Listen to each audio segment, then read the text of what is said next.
Қазақстанда кредит алмаған адам қалды ма өзі? Неге қазақ халқы банкке тәуелді болып қалды?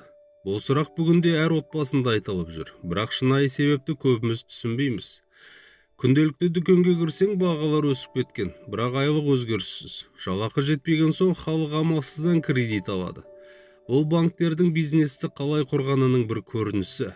Егер айлық халықтың қажеттілігіне жетсе, ешкім кредит алмас еді ғой, дұрыс па? Егер дұрыс деп ойласаң, дәл қазір лайк басып қой. Бастың ба? Онда ары қарай кеттік.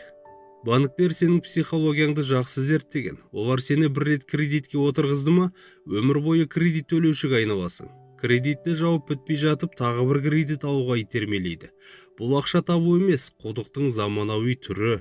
Ал үкіметші? Үкімет халықты қорғамай отыр. Өйткені банктердің табысынан мемлекетте пайда көреді. Халық болса әр ай сайын жалақысының жартысын банкке апарып береді.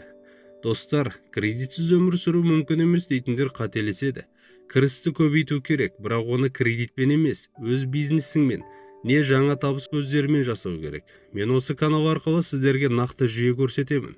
Бастысы әрекет етуді бүгін бастау. Егер сен кредитсіз өмір сүруді қаласаң, дәл қазір төменде көрсетілген номерге WhatsApp-тан жаз.